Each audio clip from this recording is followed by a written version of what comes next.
If you're the chief executive of a large company, managing director of your own business, or just generally wealthy, there are choices galore when it comes to choosing your large executive limousine. Out goes the old slab-sided S-Class to be replaced by a slimmed-down, ultra-luxurious, gadget-packed new S-Series. There's the BMW 7 Series, beginning to look rather outdated now, the Lexus LS400 and Jaguar and Daimler saloons. Now, there's one car missing from that list, and that's Audi's revolutionary large saloon, the A8. Now, with the advent of the new S-Class, a lot of car manufacturers have taken to freshening up their large executive saloons until new cars come on stream a few years down the line. And we've dragged ourselves, kicking and screaming, from our desks in cold, grimy Britain to the glorious Côte d'Azur, Bully-sur-Mer, on a beautiful day to see what changes Audi have made to the A8. And I have to tell you that those changes to the A8 are few and far between. Audi's philosophy is, why change a winning formula? The A8 is about just over halfway through its current life. Exterior changes, you'll notice very few. Slight revisions to the bumpers front and rear, and the addition of that chrome strip there. The lights at the front are different too. There have been some changes inside the cabin, but the most important thing are the changes to the engines. But it's with the engines that you should notice the difference if you get a chance to drive or even buy a newly revised A8. It's that 5-valve per cylinder technology which Audi have now introduced to the two V8 engines in the range. The 2.8 V6 remains unchanged, but the 3.7 and the 4.2 get increase in power and torque, and it will make a difference. The 3.7 at the moment currently produces 230 brake horsepower. That rises to 260 brake horsepower, and the 4.2 gets an extra 10 horses to a mere 310 brake horsepower. They are both delightful engines. Now, it's at this point that I have to come clean with you and tell you that my own personal choice of car that is sat at home in my driveway right now, back in Britain, is one of these, an Audi A8 3.7. It's not a loan car, it's not a test car, it's a car I bought with my own money, and it's a car I found very few faults with in the 9 months or so that we've had it now. Inside the cabin, immediately you can tell a few minor differences they've changed.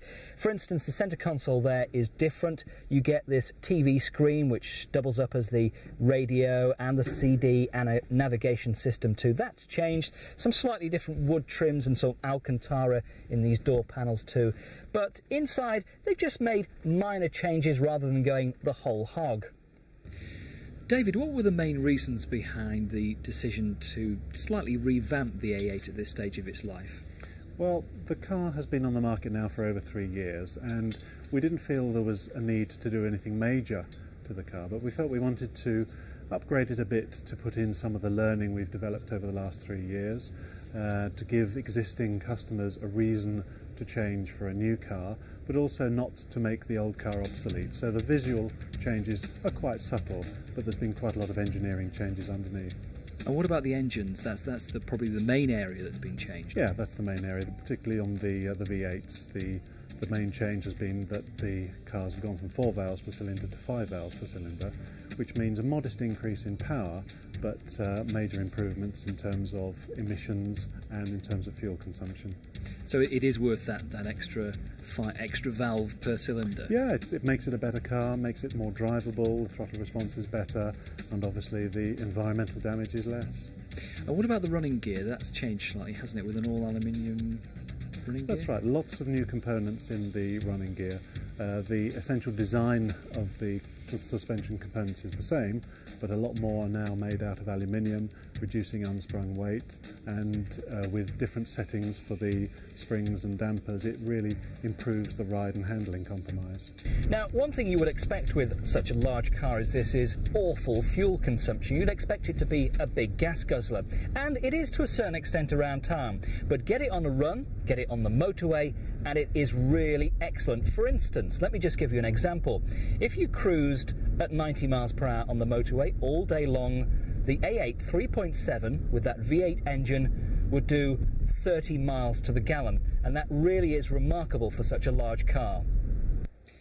So, can I recommend an Audi A8 to you? Well, yes, absolutely. As I mentioned earlier, I've actually bought one of these cars, and up against the rather staid looking BMW 7 Series and the rather dull and boring Lexus LS400, the A8 stands out like a shining beacon.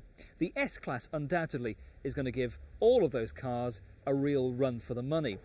Prices for the A8, well, undoubtedly they'll rise when this revised version goes on sale. At the moment they start at £36,500 for the 2.8. If you want it in sport trim, you add an extra £4,000 on. That then goes through the 3.7 and the 4.2 Quattro right up to the all-singing, all-dancing, stunningly quick S8 at £62,000. Me? I'm off for a coffee and a croissant.